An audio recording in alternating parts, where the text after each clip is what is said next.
Ghana's political landscape has recently been rocked by significant developments involving former Finance Minister Ken Ofori Atta. Declared a fugitive by the Office of the Special Prosecutor, OSP, Ofori Atta faces multiple allegations of corruption and causing financial losses to the state during his tenure. This situation has ignited widespread discussions about governance, accountability, and the nation's commitment to combating corruption. Background of Ken Ofori Atta. Ken Ofori Atta served as Ghana's finance minister from January 2017 to February 2024 under the administration of President Nana Addo Dankwa Akufo-Addo.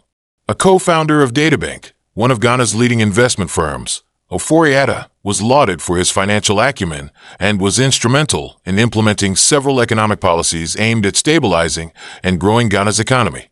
However, his tenure was not without controversy, as various projects and financial decisions came under scrutiny. Allegations and declaration as a fugitive.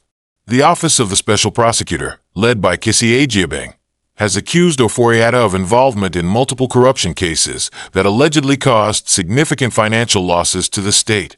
One of the most prominent cases involves the National Cathedral project, which has been a subject of intense public debate.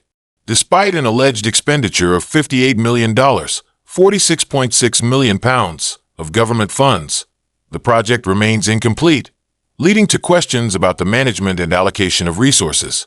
According to Special Prosecutor Ajiabeng, Ofori Atta, aged 66, failed to appear for a scheduled interview with the OSP, despite being informed of his status as a suspect. Reports indicate that Ofori Atta left Ghana in early January and, according to his legal representatives, is abroad for medical reasons. However, the OSP contends that he has no intention of returning voluntarily, prompting them to declare him a wanted person and a fugitive from justice. Operation Recover All Loot Oral. In response to growing concerns about corruption and mismanagement of public funds, President John Dramani Mahama, who assumed office in January 2025, launched an initiative known as Operation Recover All Loot Oral. This program aims to investigate and recover state assets and funds that were allegedly misappropriated or lost due to corrupt practices during previous administrations. The Oral Committee, chaired by Samuel Okadzito Oblakwa, Ghana's Minister for Foreign Affairs, has been actively reviewing cases of financial impropriety. As of their latest report, the committee has examined 36 cases with an estimated value of $20.49 billion in potential recoverable assets. Zawiya.com. Public reaction and criticism. The declaration of Ofori Atta as a fugitive and the broader anti-corruption efforts have elicited mixed reactions from the Ghanaian public. While many citizens support initiatives aimed at promoting accountability and recovering misappropriated funds, there is also skepticism regarding the impartiality and effectiveness of these efforts. Critics have pointed out that while President Mahama has been proactive in pursuing alleged corruption cases from the previous administration, there have been instances where cases involving his former allies have been discontinued. This has led to accusations of selective justice and calls for a more comprehensive and unbiased approach to tackling corruption. Legal and political implications. The situation involving Ofori Atta underscores the complex interplay between law and politics in Ghana. The declaration of a former high-ranking official as a fugitive is unprecedented and raises questions about the legal processes involved in such actions. It also highlights the challenges faced by institutions like the OSP in executing their mandates amidst political tensions. Furthermore, the success of initiatives like Oral is contingent upon the robustness of Ghana's legal framework, the independence of its judiciary, and the political will to pursue cases without fear or favor. The outcomes of these efforts will have significant implications for governance and the rule of law in the country. In addition to the case involving former Finance Minister Ken Ofori Atta, Ghana's government has intensified its anti-corruption initiatives under President John Dramani Mahama. A significant move in this direction is the investigation into over 81,000 suspected ghost names on the National Service Authority's payroll. This discovery emerged from a headcount aimed at clearing arrears in allowance payments. The Finance Ministry subsequently released 226 million Ghana cedis, $14.6 million, to over 98,000 legitimate payees as part of the payroll cleanup. President Mahama has ordered a thorough investigation into the matter, emphasizing his administration's commitment to rooting out entrenched corruption in the country. Reuters.com. These actions reflect a broader strategy to enhance accountability and transparency within Ghana's public institutions. By addressing systemic issues such as payroll fraud and mismanagement of public funds, the government aims to restore public trust and ensure that resources are utilized effectively for national development. The success of these initiatives will depend on the robustness of the legal framework, the independence of investigative bodies, and the active participation of civil society in holding public officials accountable. As the situation evolves, it will be crucial for all stakeholders to engage constructively to uphold the principles of good governance and the rule of law in Ghana. International reactions and implications. The recent anti-corruption initiatives in Ghana, particularly the declaration of former Finance Minister Ofori Atta as a fugitive, have garnered significant international attention. Global observers are closely monitoring these developments, assessing their implications for governance, investment, and diplomatic relations in the West African nation. Diplomatic observations. International partners have expressed a keen interest in Ghana's commitment to upholding the rule of law and ensuring accountability among public officials.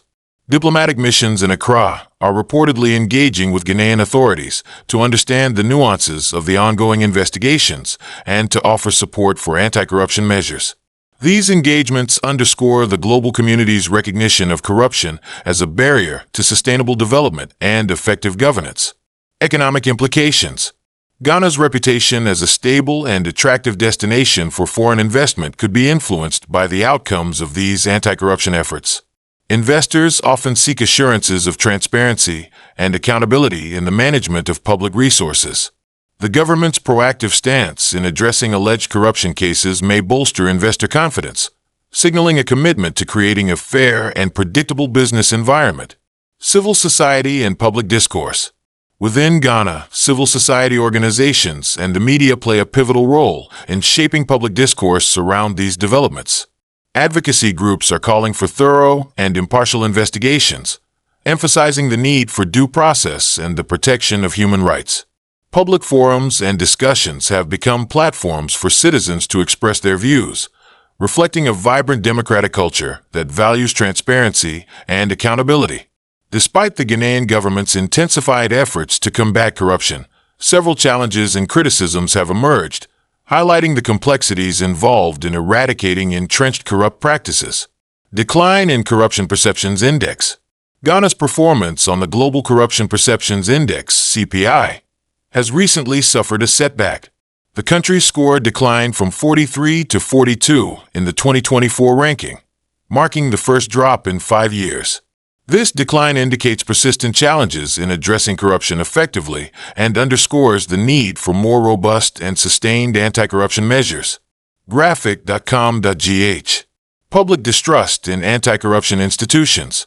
A significant portion of the Ghanaian populace harbors skepticism toward existing anti-corruption bodies. This distrust has been attributed to perceptions of inefficiency, lack of transparency, and potential political bias within these institutions. Consequently, there has been overwhelming public support for President John Mahama's Operation Recover All Loot, oral initiative, which is seen as a more direct and effective approach to tackling corruption. GNA.org.gh. Allegations of selective justice. Critics have raised concerns about the potential for selective justice in the government's anti-corruption drive.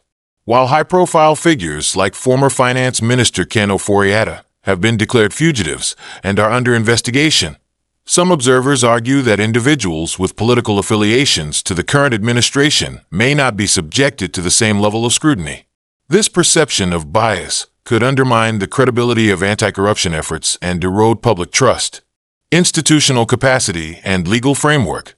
The effectiveness of anti-corruption initiatives is heavily dependent on the capacity of institutions like the Office of the Special Prosecutor, OSP, and the robustness of the legal framework governing anti-corruption activities. Challenges such as inadequate resources, limited technical expertise, and bureaucratic hurdles can impede the progress of investigations and prosecutions. Strengthening these institutions and ensuring they operate within a clear and supportive legal framework are essential steps toward achieving meaningful results.